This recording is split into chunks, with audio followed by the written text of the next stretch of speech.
Hi students, this is Rahman, biology teacher, and we discussed now that in the previous class how root hairs absorbs the water and salts from the soil by osmosis process, as well as xylem is also one of the conductive tissue or transported tissue which transports that water and salts from roots to different parts of the plant.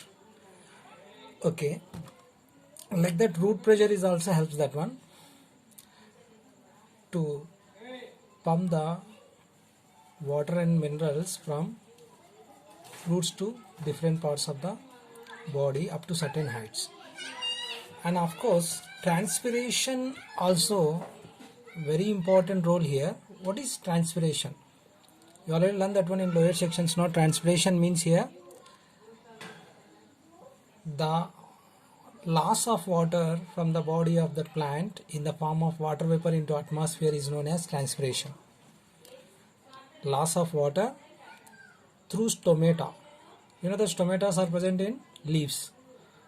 In the lower section of the lower side of that leaves, if you observe, many small pores are seen. Such pores are arranged by two cells, kidney shaped cells are called God cells. The opening and closing of these God cells are stomatas or decide the rate of photosynthesis as well as transpiration. You already learned that one exchange of gases or takes place through stomata.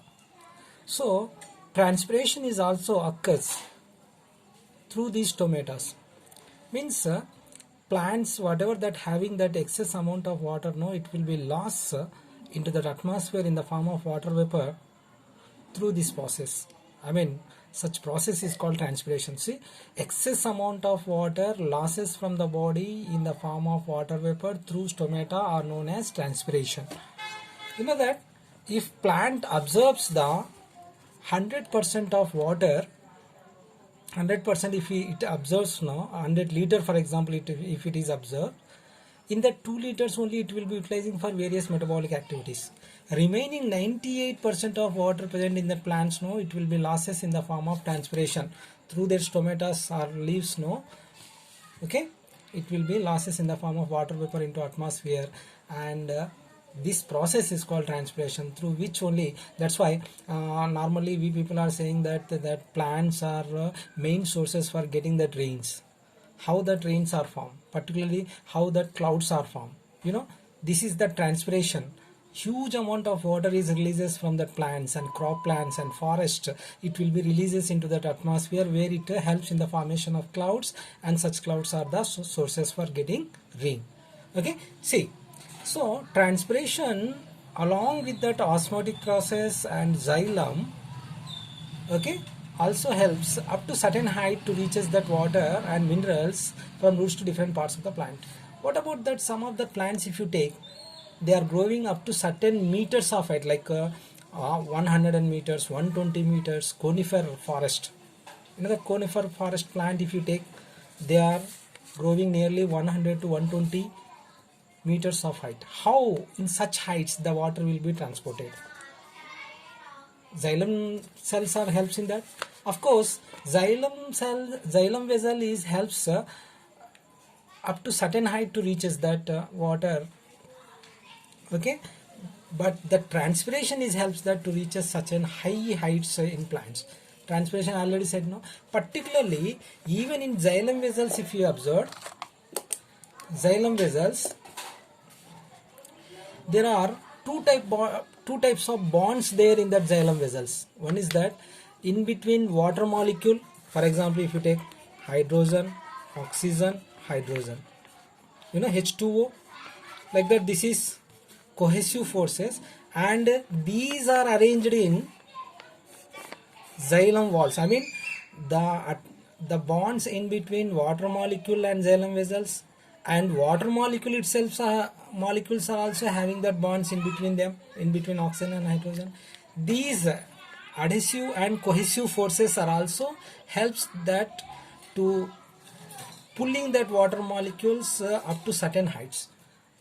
Okay, like that transpiration is also helps that one to reaches that certain heights like 100 meters of height, that water and salts from roots to such heights 100 to 120 meters of height. For example, transpiration we can conduct by doing a small experiment. For example, if we have to take one beaker,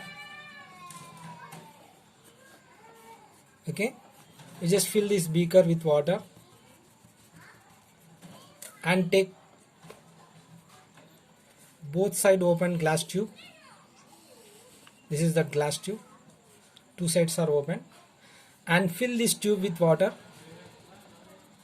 fully with water. Then arrange one sponge here above the glass tube.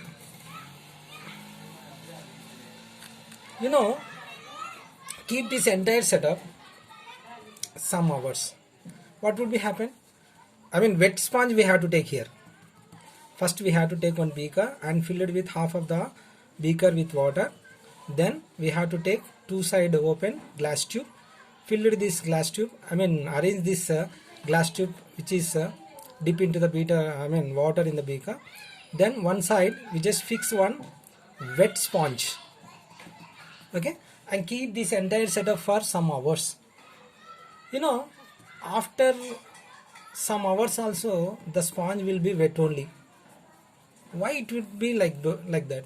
Because once we observe after some hours, the water level in the beaker will be decreases. Why the water level will be decreases here? What would be happen? Simply the water will be enter into the glass tube and it will be reaches to the sponge, and sponge will, of course itself also it loses that water in the water vapor in the form of transpiration, and this water will be fill this sponge. It makes that sponge always makes it moist, okay, like that. Up to this water will be evaporate in the beaker, no, up to that the water the sponge will be moisture will be takes place in that sponge. This is nothing but small experiment by which we can prove that one transpiration is takes place here. Always like that, up to the evaporation of the total water in beaker and glass tube, the sponge will be moisture. Okay, once the water is completed in that beaker and tube, now what would be happen? Slowly the sponge will also get dry. Okay, so by this we can prove that one. See, water present in the beaker which will be enter into the glass tube and enter into the sponge. From sponge what would be happen here? This water is enter into atmosphere in the form of water vapor.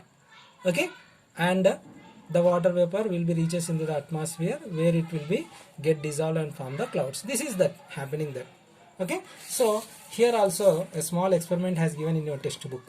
This is transpiration. See, if you take that one branch and cover that with a polythene cover, okay, and tie this branch now with polythene cover. After few hours if you observe inside that, what would be happen?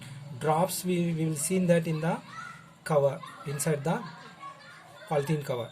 Where how that water comes inside the polythene cover? Simply whatever leaves are there now, it will be losses that water inside the plant body in the form of water vapor through stomatas.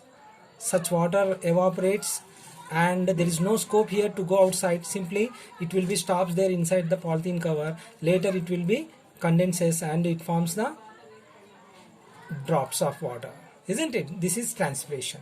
So a small experiment by which we can prove that transpiration process. See, transpiration is also helps that one.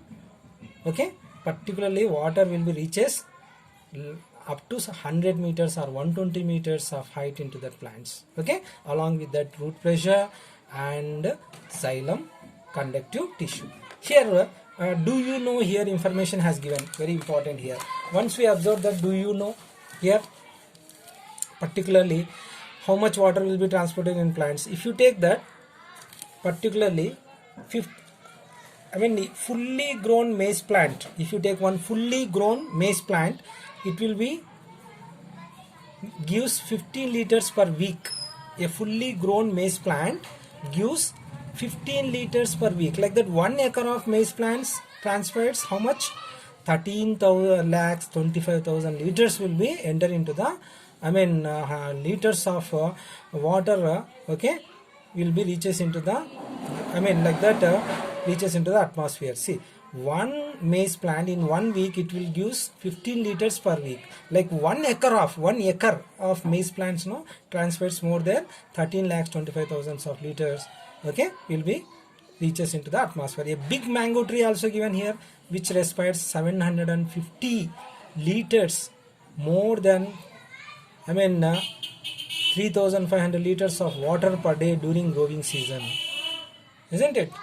750 to 3,500 liters it will be transpires, losses from its body into the atmosphere. So this one is also helps very important role in the transmission of water and salts. Hope you understood. Thank you.